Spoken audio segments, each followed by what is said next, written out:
Oh, dis donc, c'est pas souvent que je tourne quand il fait clair une vidéo du manga, j'ai l'impression que je tourne toujours dans le noir. Bonjour, konnichiwa, j'espère que vous allez bien. Moi ça va, ça va. Je sais pas si vous avez remarqué, mais en ce moment il y a des salons du manga, mais absolument partout, toutes les semaines. Il y a des trucs qui sont annoncés de partout. Il y a même un truc, moi je suis de la région du Nord, pas de Calais. Il y a même un truc du côté de Béthune, à Neux-les-Mines, qui s'appelle le Akatsuki Ah, jeu de mots. Week, ski, parce que c'est dans une station de ski. Si vous êtes de la région, vous connaissez sans doute Loisy-Nord, c'est là. C'est organisé par, en plus, Collecta no Akoniwa et donc je vous ai fait une vidéo où je me promenais. C'est une épicerie japonaise et salle d'arcade et salle de lecture manga. Franchement, c'est hyper classe. Si vous êtes du coin, c'est un coin, c'est un endroit incontournable à visiter. Donc là, c'est sur Béthune. C'est organisé également par Ordi Retro, qui est une association de fans de jeux vidéo rétro, et pas que. Donc ça c'est plutôt sympa. Et donc ça c'est ce week-end. Au moment où j'enregistre, nous sommes vendredi, donc c'est samedi et dimanche. Vous pouvez y aller, pas de problème. Sur Neux-les-Mines, 62, je sais plus combien. Béthune 62 400, Neux-les-Mines, je sais plus. Bref. Donc il y a des salons de manga tout le temps. Avec des gens cosplayés, avec des influenceurs. Non, j'ai pas été invité. Et puis je suis pas un influenceur, bordel de merde. Moi je suis juste un lecteur tout con qui a acheté des trucs cette semaine, qui a emprunté aussi des trucs. Hein. Je vous rappelle que je peux emprunter à la librairie. Voilà.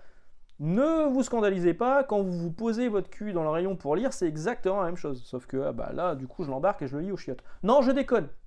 Je ne lis pas au chiottes. J'ai emprunté Black Clover, je suis en train de continuer à lire les Black Clover, je rattrape mon retard parce que vraiment je trouve ça très très bien. Très bien. La grosse sortie cette semaine, si on est lecteur de Shonen Jump, c'est Blue Box. Je dois avouer que je suis assez déçu. Alors c'est sorti chez Delcourt Tonkam, c'est toujours dans le top, hein, sur le top de Jump régulier là. C'est toujours dans le top, donc c'est plutôt bien placé. Il y a une vraie fanbase au Japon. Et du coup, bah, je me suis dit, ça doit être bien. Bah, en fait, je lirai quand même le tome 2 hein, pour voir s'il n'y a pas un truc, à un moment où il va se passer quelque chose, un peu comme dans Invincible Comics, où il y a un moment où il se passe un truc de fou qui vous retourne le cerveau. Peut-être que là, ça va être le cas aussi.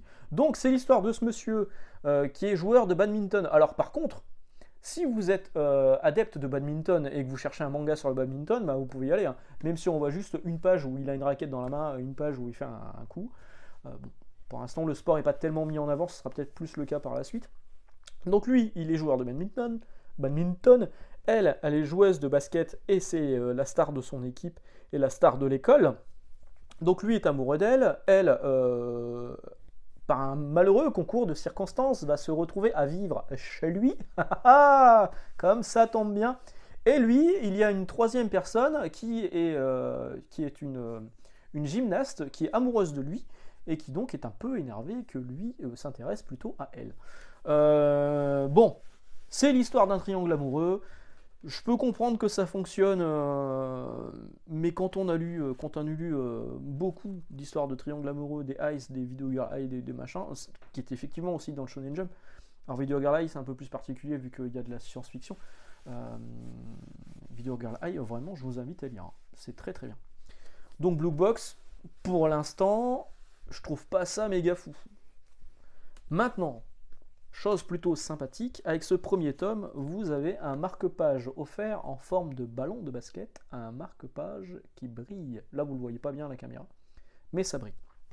Donc c'est plutôt sympa. D'ailleurs, marque-page offert aussi pour le nouveau tome de Hunter x Hunter, Hunter x Hunter, de Togashi.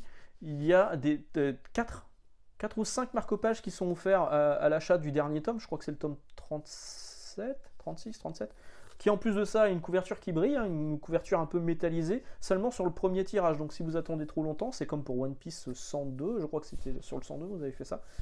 Si vous attendez trop longtemps, bah, le second tirage va vite arriver et boum, vous n'aurez plus la couverture métallisée. Bon, c'est de l'artifice, hein, ça ne change rien à l'histoire principale.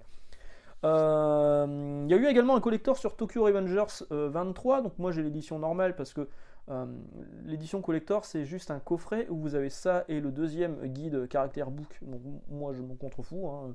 Les personnages je les connais, je lis le manga. J'ai pas besoin d'un caractère book et de savoir qu'un personnage fictif est né à telle période.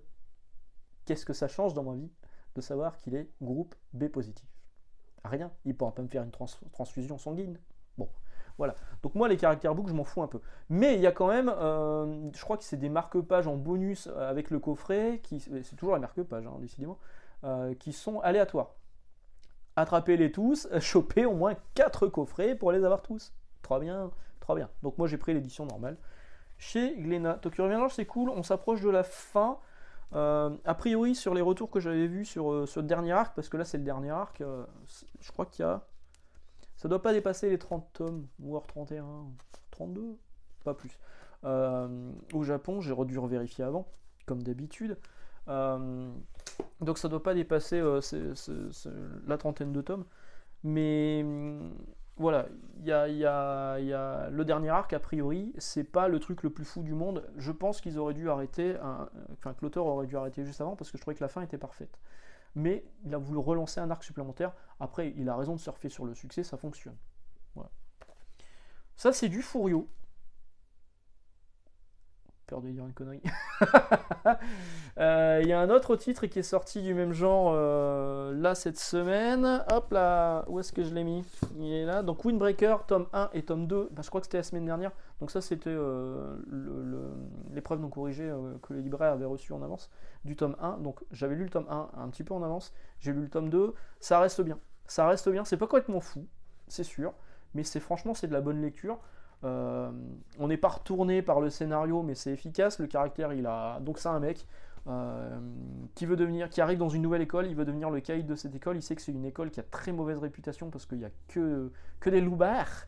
Et il se trouve que ces loupards vont vite le prendre sous leur aile, sous leurs ailes. Je sais pas si ça se dit. Et il va découvrir qu'en fait, il n'est pas tout seul. Parce qu'en fait, c'est ça, le mec était toujours solitaire. Il va découvrir qu'en fait, il peut compter sur d'autres personnes et son caractère va changer au fur et à mesure. Et il y a déjà, dès le deuxième tome, un espèce de tournoi entre deux bandes rivales. Donc c'est classique, mais c'est efficace. C'est plutôt sympa. C'est pas le truc à lire en priorité, mais si vous ne savez pas quoi lire ce mois-ci, vous pouvez le lire. Vous pouvez le lire. Plus que P6. Alors moi, je dis P6, il y a des mecs qui vont dire PPP, PPPP. Ou Pianissimo, qui est donc le manga tiré du Shonen Jump également, sur ce jeune homme qui fait partie d'une fratrie où tout le monde joue super bien du piano ou d'un autre instrument, et lui, pour son père, il n'est pas assez bon, alors qu'en fait, si, il est très très bon. Et donc c'est un shonen, mais dans l'univers de la musique. Et sur la couverture, donc c'est PPPP. Moi je dis P6, c'est plus simple. J'ai vu des gens en dire P6, c'est vrai que c'est plus simple. Série qui s'arrête déjà au Japon. Il y aura en tout 8 tomes. Et là, le premier tome vient seulement de sortir en France. Je crois que c'est chez Nobi, si je dis pas de bêtises. J'avais lu le service presse, j'ai pas du tout aimé. Voilà. Donc faites ce que vous voulez. J'avais lu également cette semaine Undergeister. Les deux premiers tomes sont sortis chez Glénat.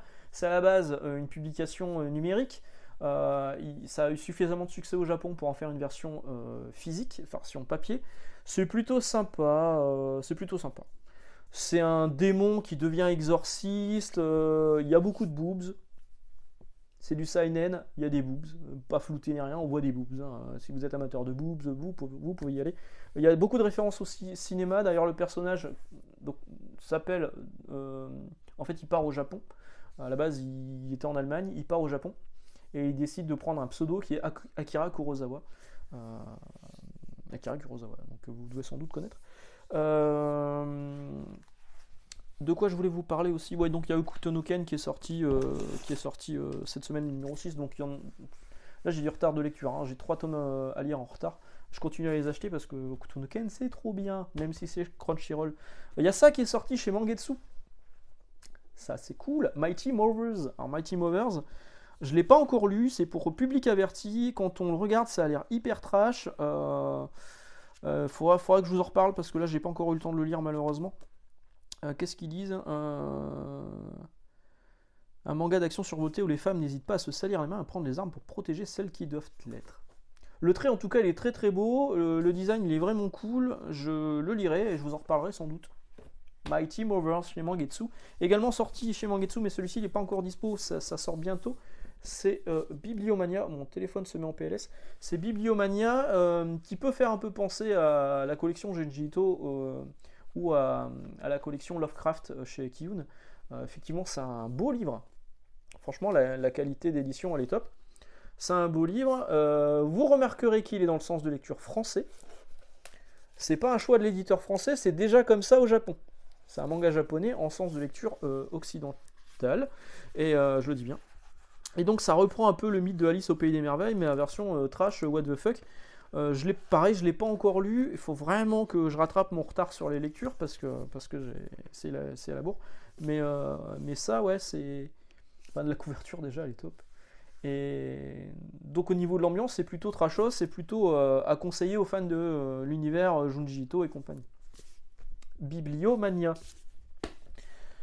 Également sorti. Est-ce qu'il est sorti celui-là? Enfin, moi je l'ai reçu un petit peu en avance. Je pense que ça va pas trop tarder. C'est chez Futuropolis. Eh oui, c'est chez Futuropolis. Pour les fans de Jojo Bizarre Adventure, je ne lis pas Jojo Bizarre Adventure. Je sais c'est un tort. Je sais que si je me lance dans Jojo Bizarre Adventure, je vais vouloir tout acheter et je vais claquer une fortune dedans parce que ça me plaît énormément aussi bien au niveau du trait que de l'ambiance. Va falloir que je m'y mette un jour quand même. Donc il y a ça qui est sorti, c'est Rohan au Louvre, c'est donc un personnage de Jojo, si je dis pas de bêtises, qui se balade au Louvre et c'est hyper beau, c'est du Araki mais en couleur. Voilà. Ça a l'air très très classe, je pense que les fans de Jojo vont devoir se jeter dessus de toute façon, parce que quand on a eu ne serait-ce que les gros coffrets collector où il y avait les histoires courtes de Araki, c'est parti comme des petits pains alors que ça coûtait quand même une fortune. Ça je sais pas exactement combien ça va coûter, c'est pas très gros, c'est pas très épais, mais franchement c'est un bel ouvrage. C'est un bel ouvrage, il y a des très belles pages. Voilà. Plutôt sympa, pour les fans de Jojo, je pense que vous pouvez foncer tête baissée. Voilà, c'est à peu près tout ce dont je voulais vous parler cette semaine. Donc je vous ai parlé un petit peu des offres qu'il y avait également.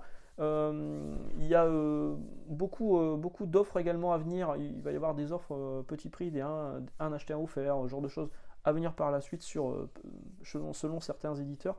Il y a de grosses choses qui sont annoncées, qui sont en cours de travail, parce que nous on travaille les précommandes pour juillet. On commence déjà à parler un petit peu de juillet pour les sorties autour de Japan Expo. Mais on en reparlera en temps voulu. Me reste plus qu'à vous souhaiter une excellente journée, d'excellentes lectures. On se retrouve demain pour le comics et la semaine prochaine, si j'ai le temps me manque, pour reparler des lectures et des nouveautés. Ciao!